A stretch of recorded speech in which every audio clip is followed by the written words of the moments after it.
Eh non, vous êtes horrible.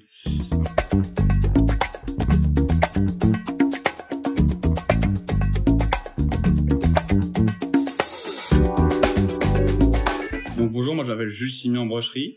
Je suis étudiant dans une école de commerce madrilène et à côté je suis aussi le fondateur d'une plateforme d'entraide entre élèves et étudiants.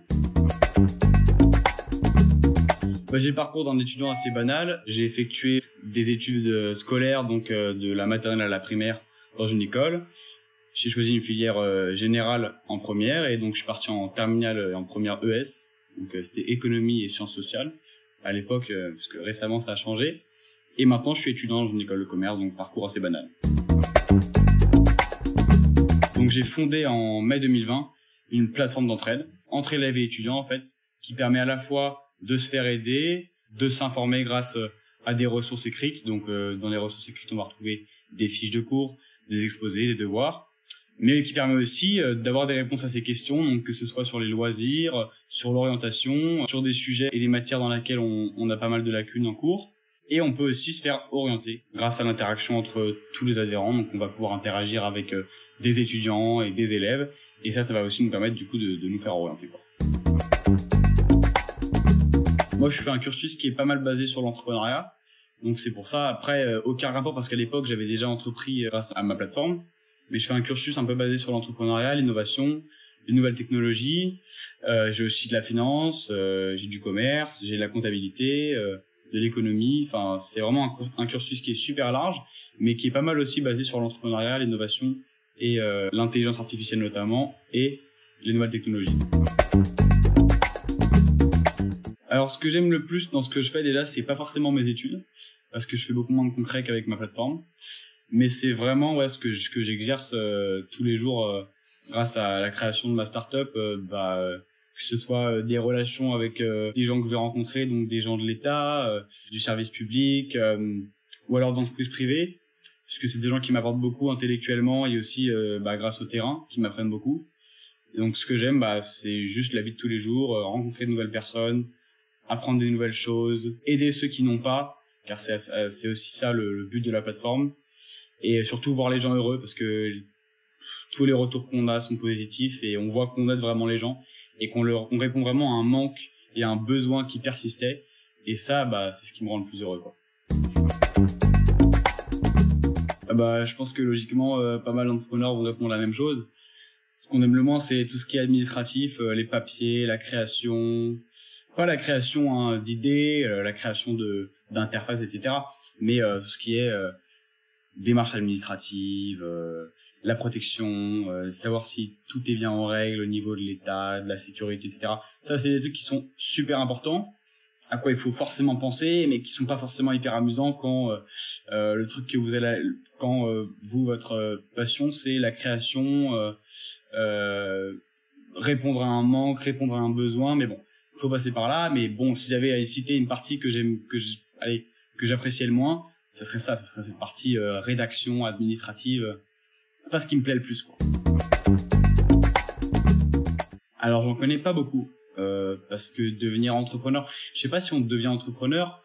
Moi, je me considère même pas comme un entrepreneur. En fait, c'est surtout, on va définir quelqu'un qui a créé quelque chose et qui a innové comme un entrepreneur. Moi, je pense qu'un entrepreneur, c'est pas un métier, c'est pas, y a pas vraiment de définition pure. Je pense que c'est juste quelqu'un qui a une idée, qui veut la concrétiser et qui veut la faire évoluer pour répondre à un besoin ou pour faire évoluer la société. Et moi, c'est clairement ce que j'ai voulu faire, et je pense pas qu'il y ait d'école pour ça. Une idée, on peut l'avoir à 12 comme à 40 ans, et on peut la concrétiser. On va être plus à même de la concrétiser à 40 ans parce qu'on aura plus de contacts et on saura vers quoi se diriger. Mais aujourd'hui, moi, j'en suis je pense, la preuve formelle. On peut entreprendre et on peut faire concrétiser une idée, jeune, parce que même en étant étudiant, en n'ayant pas de réseau et en ayant pour seule force votre projet, et si votre projet est solide et si votre idée est solide, je pense qu'on peut entreprendre très jeune, et c'est ce que j'ai envie de montrer aussi à tous les jeunes qui vont voir cette vidéo, quoi.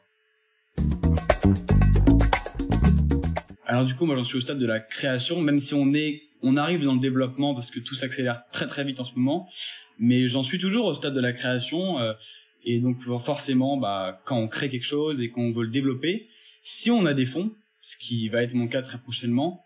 On les consacre pas pour sa propre personne, donc moi je me verse pas de salaire. Je vais verser tout ça pour tout ce qui est les personnes qui travaillent à côté, donc que ce soit le cabinet de design qui travaille avec moi, que ce soit l'avocate, que ce soit l'hébergement, la maintenance, le site, hein, parce que sans site le projet n'irait nulle part. Mais après oui, il y a des manières de monétiser qui porteront pas, enfin je le pense et je l'espère, et en tout cas je ferai tout pour, sur le paiement des adhérents, parce que c'est pas mon but, et qu'aujourd'hui sur le web, même si vous avez un forfait gratuit, vous avez plein de moyens de générer des revenus qui sont pas forcément de passer par le paiement d'un forfait. Mais oui, il y aura des monétisations par la suite, il y aura des manières de générer des revenus. En ce moment c'est au cœur des discussions, mais en tout cas moi je m'y consacre pas trop. Moi mon but c'est pas ça, mon objectif en ce moment c'est donner un moyen aux gens de faciliter leur vie, leur donner un moyen de s'entraider entre eux, leur donner un moyen de s'orienter et de se faire aider gratuitement. Bien sûr, moi j'ai plein de conseils à donner. D'ailleurs, je suis souvent dans des réunions et je fais pas mal de conférences en ce moment devant des jeunes, que ce soit des jeunes du service public ou alors des jeunes qui vont tout simplement écouter mon témoignage, que il n'y a pas d'âge pour entreprendre, que si vous avez une idée, tout simplement parlez-en parlez aux bonnes personnes, essayez de la concrétiser si vous pouvez. Donc ça peut passer par un site web si vous avez des idées qui peuvent se faire concrétiser grâce au web. Ça peut passer par créer une petite boutique ou un pop-up store si vous avez fait une marque ou si vous avez créé un petit produit. Mais en tout cas, il n'y a pas d'idée arrêtée. Il n'y a pas d'âge limite pour entreprendre. Il n'y a pas d'âge minimum. Tout le monde peut le faire. Donc si vous avez une idée, si vous avez un projet qui vous tient à cœur, et si vous avez l'envie de le faire concrétiser, et de le projeter quelque part, faites-le. Il n'y a juste pas de limite. Ma chérie, t'es mon biberon, biberon, biberon, et moi je suis ton bébé, bébé. Ma chérie, t'es mon biberon, biberon, biberon, et moi je suis ton bébé, bébé.